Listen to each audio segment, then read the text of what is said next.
Hi everyone, this is me, Althea, vlog at the age of 11. Sumakay po kami dyan ng tricycle kasi pupunta po kami ng Bukid. Aalis na kami dyan guys.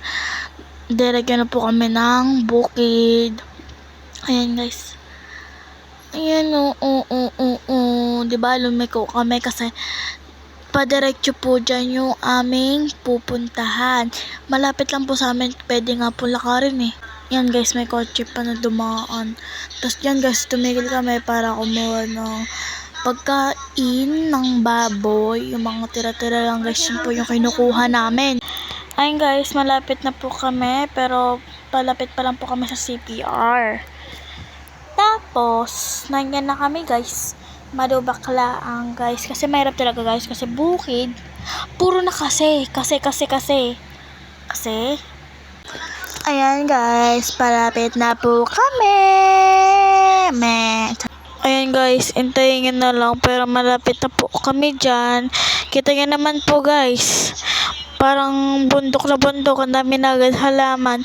Tapos yan guys, napakalubak dyan. Madami siyang tubig, tapos malubak. Ayan, malapit na kami guys, pababa na kami ng tunnel. Pababa na kami dyan guys ng tunnel. Ayan po, pababa na po kami dyan ng tunnel.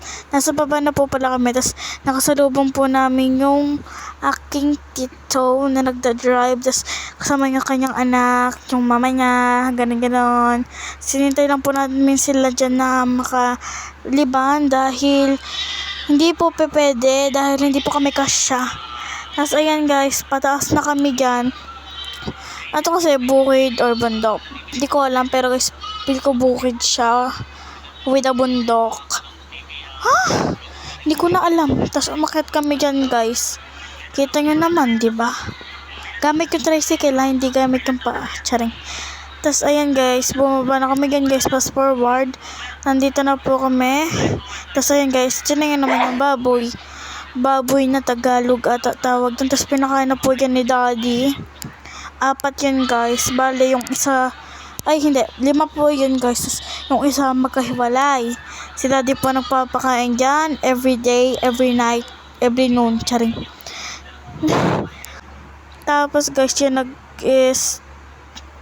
pupunta na ako sa duyanan. Magduduyan kasi ako guys. Kasi why not? Why not, diba? Why not coconut? Charing.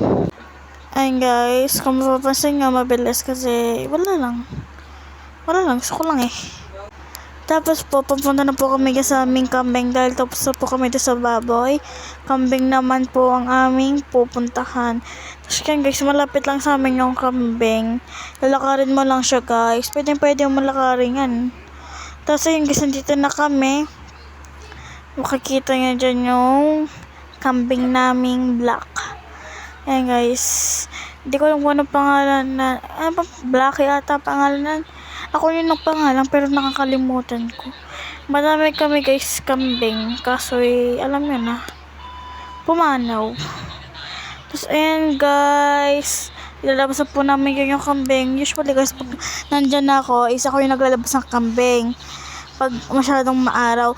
Ngayon guys, diba tag-ulan, hindi po ako naglabas ng kambing. Tapos ayun guys, nagpahabol po ako sa aso, pero wala rin, bumalik din po siya. Kita nyo naman guys, ang view, ang ganda, green na green. Tapos doon po sa tunnel na inahon namin, tapos nakita nyo may mga kotse, doon po yon. Doon po sa ilalim na may tunnel, doon po kami dumaan.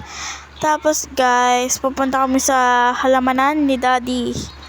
Mangunguha kami ng panguulam namin, which is talbos na ampalaya. Yung dahon ng ampalaya guys, yung hindi na Tapos guys, feel ko kating-kati na ako dyan. Lami kasing lamok, uuwi na ako dyan guys. Nandiyan po ako sa tricycle, nanood lang ako ng mga videos like that. Tapos dyan guys, alis na kami, uwi na kami kasi ano pa ang gagawin namin dun? Tapos ayun guys, pauwi na kami. Tapos pupunta pa po kami ng Ilaya para po bumili ng ulam. Tapos bumili po si daddy ng isda and pork. And then yan guys, bumili siya ng paminta, magic sarap and sibuyas. Tas pauwi na kami dyan. Ang gagawin pa namin. Charis. Ayan, pauwi na kami. Pauwi na kami. O kane, kasi urewas ka. Charis.